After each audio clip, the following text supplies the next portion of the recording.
کیا وہ انڈورس کر رہی ہے اس ساری چیز کو؟ تو پہلے سب سے پہلے کیونکہ ہم قرآن کے اسٹوڈنٹ ہیں تو قرآن سے سمجھتے ہیں کہ قرآن میں اس سارے سٹرکچر کی ماہیت کیا بیان کی گئی ہے۔ تو قرآن میں ایک فیکٹم بناتا ہوتا ہوں فیکٹس آف 7 کا، ٹھیک ہے جی، وہ میں نے کئی دفعہ آپ کو بتایا ہے، میں دوبارہ یہاں بتا دیتا ہوں، آپ کنسلٹ کیجئے گا کہ سورہ ملک کی آیت نمبر 3 میں اللہ تعالیٰ نے کہا کہ میں نے 7 سماوات طباقاً ایک دوسرے کے اوپر، طباقاً ایک طبقہ دوسرا تیسرا چوتھا، میں نے 7 کائناتیں 7 سماوات ایک دوسرے کے اوپر بنائے ہیں، طباقہ بنائے ہیں۔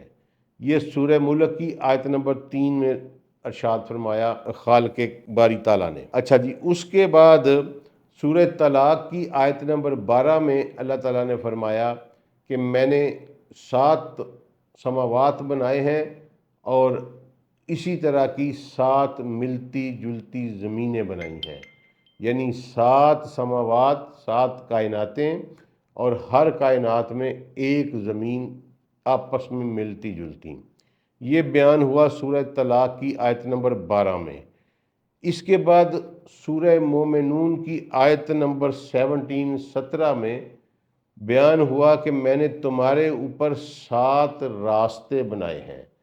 یہ فیکٹم آف 7 جو میں آپ کو بیان کر رہا ہوں یہ حقائق ہیں، کیونکہ قرآن نے ان کو بیان کیا ہے کہ میں نے 7 طرائق فوقکم، میں نے تمہارے اوپر 7 راستے بنائے ہیں۔ یہ آئی سورہ مومنون میں، اور اس کے بعد سورہ نبا کی آیت نمبر 12 جس میں اللہ نے کہا کہ میں نے تمہارے اوپر 7 شداد بنائے ہیں۔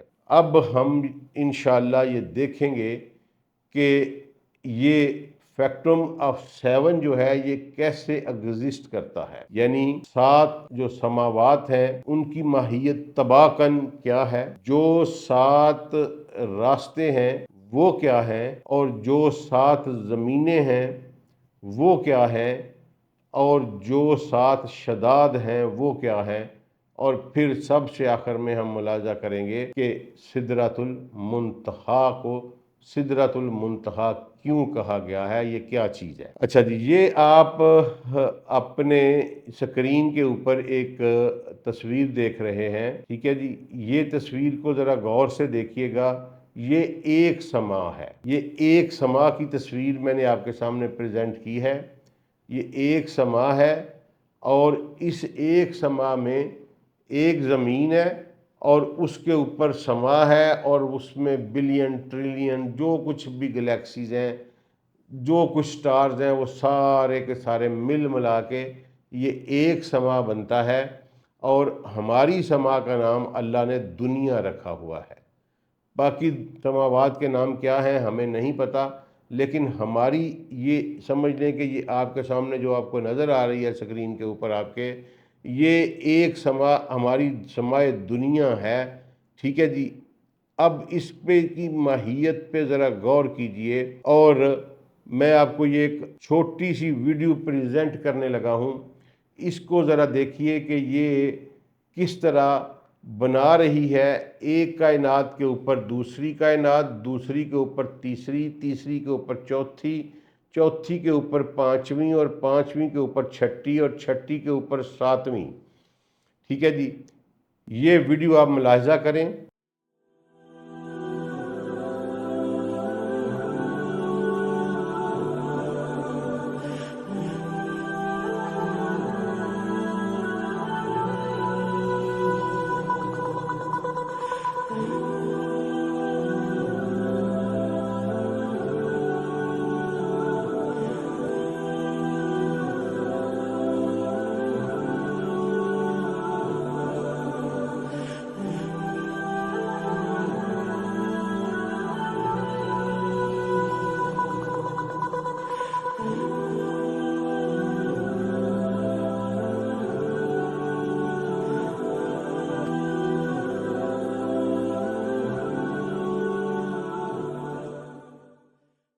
اچھا جی، یہ ویڈیو آپ نے دیکھی، اس میں آپ نے دیکھا کہ ارتھ 1 سکائی 1، ارتھ 2 سکائی 2، ارتھ 3 سکائی 3، ارتھ 4